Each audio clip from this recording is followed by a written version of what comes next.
नमस्कार मित्रों, आइए आप लोगों का बहुत बहुत स्वागत करता हूं मैं अपने YouTube चैनल लर्नपुर में।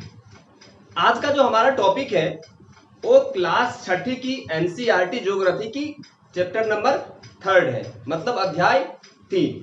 ये बहुत ही महत्वपूर्ण है ज्योग्राफी को समझने के लिए। तो इसमें मुख्य रूप से हम पढ़ेंगे कि पृथ्वी की जो गतियां हैं उन गतियों के बारे में पढ़ेंगे। उन गतियों का क्या फायदा है और पृथ्वी पर दिन रात होना या एक ही भाग पे हमेशा सूरज की रोशनी पड़ना, मौसम बदलना, ऋतु का परिवर्तन होना, ये सारी चीज अभी इस वीडियो के माध्यम से हम देखने का प्रयास करेंगे। तो चलिए वीडियो को शुरू करने से पहले यदि हमारे चैनल पे आप नए हो तो प्लीज इसे लाइक करना नहीं भूलिएगा और सब्सक्राइब भी कर लीजिएगा और ज्यादा इच्छा हो तो शेयर भी कर दीजिएगा। तो आइए देखते हैं। सबसे पहले देखेंगे कि पृथ्वी की दो गतियां हैं, एक को कहते हैं घूर्णन गति और दूसरे को कहते हैं परिक्रमण गति। तो ये कंफ्यूज करने वाली बात है, कभी कभी पेपर में आता है तो बच्चे कंफ्यूज हो जाते हैं घूर्णन किसको कहेंगे और परिक्रमण किसको कहेंगे। तो आप कभी मंदिर गए होंगे, तो जब हम मंदिर जाते हैं तो मंदिर के चारों तरफ जो है ना परिक्रमा पथ होता है, चारों तरफ घूमते हैं मंदिर की और उसको हम परिक्रमा करते हैं। तो जब हम किसी चीज की चारों ओर घूमते हैं तो उसे हम क्या कहते हैं, परिक्रमण। और हम जो है ना एक ही जगह, जैसे देखिए ये मार्कर है, एक ही जगह ये अपने अक्ष पे घूम रहा है, स्थिर है, कहीं जा नहीं रहा है, एक ही जगह अपने अक्ष पे घूम रहा है, इसको कहेंगे घूर्णन। और ये जब इसको चारों तरफ किसी चीज के घुमाएंगे तो इसे क्या कहेंगे, परिक्रमण। जैसे आइए पृथ्वी के संदर्भ में इसे हम देखते हैं। देखिए ये ग्लोब है, इसे पृथ्वी का प्रतिरूप हम कहते हैं और ये वास्तव में पृथ्वी हमारा ऐसे ही है और उनकी झुकावट भी इतनी ही है। अब देखिए पृथ्वी हमेशा अपने अक्ष पर ऐसे घूमता रहता है हमेशा, जिसके कारण क्या होता है कि दिन रात होता है और एक बार पूरे घूमने में 24 घंटा का समय लेता है। तो इसे क्या कहेंगे, हम घूर्णन कहेंगे।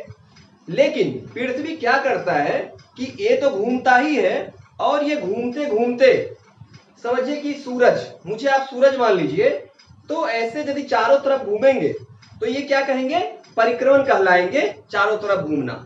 तो चारों तरफ घूमना परिक्रमण और अपने अक्ष पे घूमना घूर्णन कहलाता है। आइए आगे की बात हम देखते हैं। पृथ्वी का आकार गोले जैसा है और इस कारण एक समय में सिर्फ आधे भाग पर ही रोशनी पड़ती है। अब आइए देखते हैं इस फिगर के माध्यम से। ये देखिए पृथ्वी है और पृथ्वी हमेशा चाहे अपने अक्ष पे घूम रहा हो चाहे परिक्रमा कर रहा हो, हमेशा ये जो 23.5 डिग्री पे झुका हुआ रहता है। देख लीजिए कहीं भी हो इसकी स्थिति 360 घूमते हुए कहीं भी आएंगे तो इसकी स्थिति ऐसी होगी।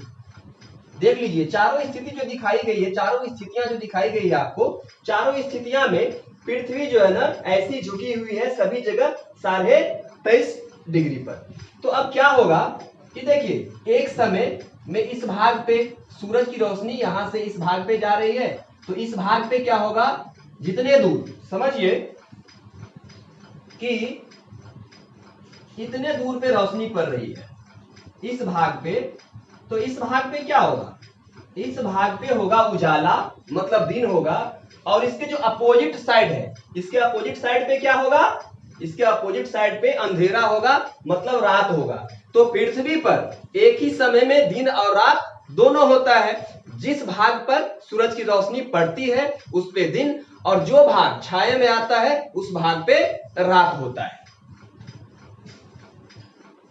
सूरज की ओर वाले भाग पर दिन होता है और शेष वाले भाग पे रात होगा। ग्लोब पर वह वृत्त जो दिन रात को अलग करता है, ये देखिए यहां से क्वेश्चन आता है, ग्लोब पर वह भाग, ग्लोब पर वह वृत्त जो दिन रात को अलग करता है प्रदीप्त वृत्त कहलाता है, प्रदीप्त वृत्त कहलाता है। अब देखिए प्रदीप्त वृत्त का मतलब, ये सन है और सन से निकलती है रोशनी और इस भाग पे इस भाग पे जो दिख रहा है इस पे रोशनी पड़ी और यहां हो गया दिन। ये जो छाया वाला भाग है इस पे हो गया रात। तो अब दिन और रात, देखिए ये दिन और रात के बीच में ये लाइन है, काल्पनिक रेखा है ये दिन और रात के बीच में ये रेखा है। तो ये रेखा आपको सीधी दिख रहा है लेकिन ये रेखा सीधी नहीं है। अब देखिए मैं इसको आपको समझाता हूं ग्लोब के माध्यम से। जैसे देखिए ये सूरज से रोशनी आ रही है और इस भाग पे रोशनी पड़ रही है और इस भाग पे दिन हो गया। अब देखिए अब एक वृत्त बनेगा, ऐसे एक वृत्त ऐसे बन रहा है और ये वृत्त जो है ना दिन को, ये समझिए कि यहां से दिन है और यहां से इधर रात है, इधर दिन है और इधर रात है। तो रात और दिन को जो विभाजित करने वाली जो वृत्त है, ऐसे तो एक वृत्त बन रहा है, उसी वृत्त को हम क्या कहते हैं, प्रदीप्त वृत्त के नाम से जानते हैं। क्वेश्चन में यहाँ आपको कभी कभी कंफ्यूजन होगा तो इसे आप दिमाग में थोड़ा एक्सरसाइज करवा करके याद कर लीजिएगा। प्रदीप्त वृत्त हम किसे कहते हैं। सूरज अपने अक्ष पर एक चक्कर पूरा करने में 24 घंटा समय लगाता है। जी हाँ, 24 घंटा, लगभग 24 घंटा और कुछ ज्यादा समय लगाता है सूर्य अपने परिक्रमा पथ पर एक परिक्रमा पूरा करने में। अब देखिए अपने अक्ष पर घूमने में, सूरज अपने अक्ष पर घूमने में, कंफ्यूज मत करिएगा, अपने अक्ष पर घूमने में, अक्ष है देख लीजिए अपने, ये इसका अक्ष है, ये कोई ये लाइन नहीं है, काल्पनिक लाइन है ये अंदर में। ये देखिए ये ऊपर वाला हो जाता है आपको नॉर्थ पोल, नीचे वाला साउथ पोल। तो अपने अक्ष पर घूमने में 24 घंटा समय लगाता है, 24 घंटा और कुछ ज्यादा। लेकिन ये जो वृत्त है, ये देखिए आप ये देख रहे होंगे, ये जो लाइन है इस पे घूमने में 365 दिन 6 घंटे लगाते हैं। इस पे घूमने में, इस लाइन पे, ये जो दिख रहे होंगे आपको नीली नीली लाइन, इस पे घूमने में 365 दिन 6 घंटे लगाते हैं।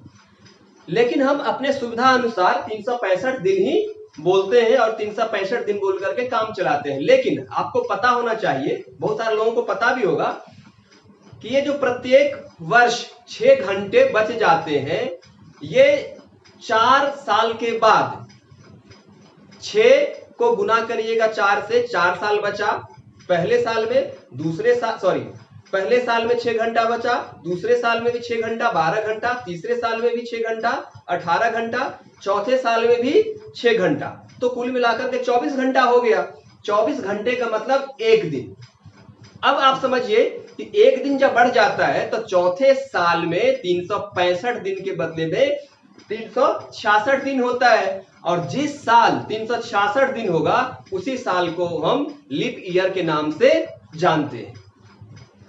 और वो लीप ईयर जुड़ता किस में है, वो जो 366 दिन होता है, एक दिन बढ़ता है, वो दिन किस महीने में जुड़ता है, तो वो दिन जो है ना फरवरी में जोड़ा जाता है। और जिस साल लीप ईयर होगा उस साल जो है ना फरवरी 28 के बदले 29 दिन का होगा और उस समय उस साल लीप ईयर होगा।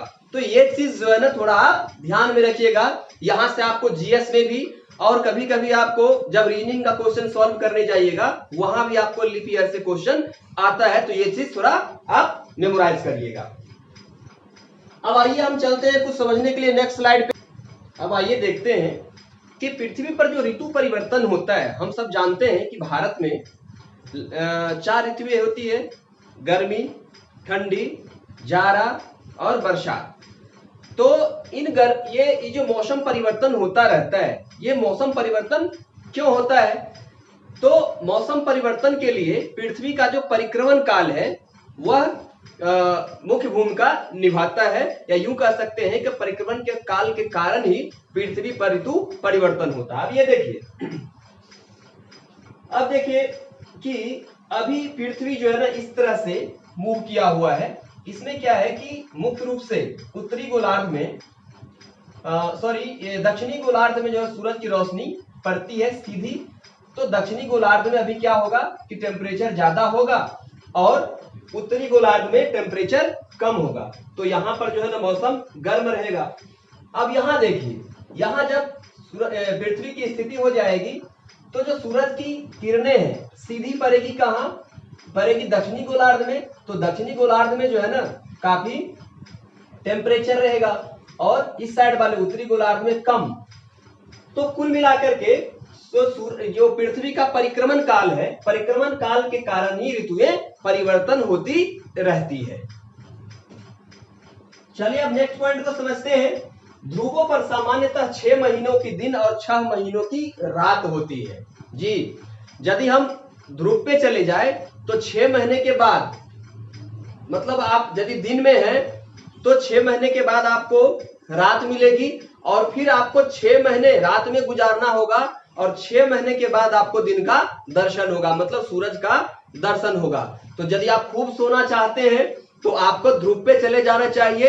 एक बार सो गए तो आपको 6 महीने तक वहां सोते रहिए, फिर जो है 6 महीने के बाद ही जगिएगा वहां पे। तो ये ध्रुव की बात थी कुछ। उसके बाद 21 जून को उत्तरी गोलार्ध में सबसे बड़ा दिन होता है और सबसे छोटी रात होता है। जी, तो आइए देखते हैं ये 21 जून वाली स्थिति है। 21 जून को जो उत्तरी गोलार्ध है, ये देखिए उत्तरी गोलार्ध, तो उत्तरी गोलार्ध में देखिए यहाँ जो है ना ये सूरज की रोशनी पड़ेगी सबसे ज्यादा देर तक। तो यदि उत्तरी गोलार्ध में, क्योंकि सूरज देखिए झुकी हुई है उत्तरी गोलार्ध के तरफ, तो उत्तरी गोलार्ध के तरफ यदि सबसे ज्यादा पृथ्वी की झुकाव है तो सूरज की रोशनी ज्यादा देर तक उत्तरी गोलार्ध में पड़ेगी और उत्तरी गोलार्ध में ज्यादा देर तक रोशनी पड़ेगी। इसका मतलब कि दिन का जो दरमियान है, दिन का जो समय है ज्यादा हो जाएगा और जैसे दिन का समय ज्यादा होगा तो रातें यहाँ छोटी हो जाएगी। तो 21 जून आप याद रखिएगा, 21 जून उत्तरी गोलार्ध में दिन सबसे बड़ा और रात सबसे छोटी होगी। और इस अवस्था को हम क्या कहते हैं, उत्तरी अयनांत। और ये जो अवस्था है, इस अवस्था को हम क्या कहते हैं, उत्तरी अयनांत। याद रखिएगा, पेपर में पूछा जाता है कि उत्तरी अयनांत किस डेट में पड़ेगा, तो 21 जून प्रत्येक साल उत्तरी अयनांत के नाम से जाना जाता है। अब आइए देखते हैं कि 22 दिसंबर को दक्षिणी गोलार्ध में सबसे बड़ा दिन होगा। ये देखिए, ये स्थिति 21 जून को उत्तरी गोलार्ध में जो स्थिति 21 जून को बनता है, जस्ट वही स्थिति दक्षिणी गोलार्ध में आपको बनेगा कब, 22 दिसंबर को।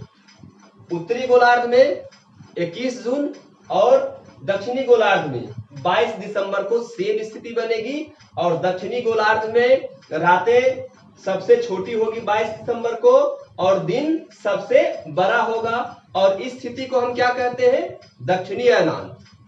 दक्षिणी गोलार्ध में 22 दिसंबर को जिस दिन दिन सबसे बड़ी होगी, रात सबसे छोटी होगी, उसे हम कहेंगे दक्षिणी अयनांत। और उत्तरी गोलार्ध में जिस दिन सेम स्थिति होगी उसको उत्तरी अयनांत कहेंगे 21 जून को। तो 21 जून को उत्तरी गोलार्ध में सबसे बड़ी दिन, सबसे छोटी रात। दक्षिणी गोलार्ध में 22 दिसंबर को सबसे छोटी रात और सबसे बड़ा दिन होगा। ये चीज आपको क्लियर करके चलिएगा, यहां से लगातार क्वेश्चन पूछे जाते हैं पेपर में। अब आइए थोड़ा सा बहुत इंटरेस्टिंग चीज बता दूं। वैसे हम लोग तो जानते हैं कि क्रिसमस जो मनाया जाता है ठंड के महीने में मनाया जाता है, लेकिन ऑस्ट्रेलिया में गर्मी के मौसम में क्रिसमस मनाया जाता है। अब गर्मी के मौसम में क्यों? क्योंकि जब आप जानते हैं कि यूरोप वगैरह उत्तरी गोलार्ध में है, उत्तरी गोलार्ध में जब आपको ठंड का मौसम होता है तो दक्षिणी गोलार्ध में जहां ऑस्ट्रेलिया है उसके आसपास या ऑस्ट्रेलिया में गर्मी का मौसम होता है, तो इसीलिए मनाया जाता है सेम डेट। लेकिन मौसम होता है ऑस्ट्रेलिया में गर्म, तो ऑस्ट्रेलिया में गर्मी के मौसम में मनाया जाता है और जो शेष विश्व है मतलब उत्तरी ध्रुव में, वहां जो है ठंड के मौसम में मनाया जाता है। अब आइए 21 मार्च और 23 सितंबर, ये दो डेट बहुत ही महत्वपूर्ण है। 4 डेट आपको बताया हूं, अभी 2 तो बता दिया हूं, 21 जून, 22 दिसंबर, 21 मार्च और 23 सितंबर। तो 23 सितंबर और 21 मार्च को ऐसा क्या होता है, ये जो 2 दिन है 21 मार्च और 23 सितंबर, इस दिन मतलब इन दिन पृथ्वी पर रात और दिन दोनों की साइज बराबर होता है। तो ये बता दूं, ये देखिए 21 मार्च है और ये देखिए ये है आपको 23 सितंबर। तो 21 मार्च और 23 सितंबर को पूरे पृथ्वी पर दिन और रात की जो साइज होती है वो बराबर होता है, दोनों जो है ना इक्वल होता है। और इस दिन होता क्या है कि उत्तरी गोलार्ध में शरद ऋतु होती है, दक्षिणी गोलार्ध में बसंत ऋतु होती है और 21 मार्च को उत्तरी गोलार्ध में बसंत ऋतु और दक्षिणी गोलार्ध में शरद ऋतु। तो ये जो 4 डेट बताया आपको, चारों डेट याद रखिएगा। और ये दोनों स्थिति को विषुव कहते हैं, 21 मार्च को भी और 23 सितंबर की जो दोनों स्थिति है इसको हम विषुव कहेंगे। तो विषुव किस दिन को कहेंगे? जिस दिन जो है ना दिन और रात दोनों बराबर बराबर होंगे, उस स्थिति को हम विषुव के नाम से जाने जाते हैं। तो दोस्त, ये एनसीईआरटी क्लास 6 की जो छठी कक्षा की तीसरी चैप्टर थी, जो पृथ्वी की गतियां से संबंधित था, उसको मैंने कोशिश किया है बेहतर तरीके से समझाने के लिए। उम्मीद भी करता हूं कि आपको बेहतर तरीके से समझ भी गया होगा। तो यदि आपको ये वीडियो पसंद आया होगा तो प्लीज इसे लाइक, सब्सक्राइब और शेयर करिए। मिलते हैं हम नेक्स्ट वीडियो में। तब तक के लिए नमस्ते।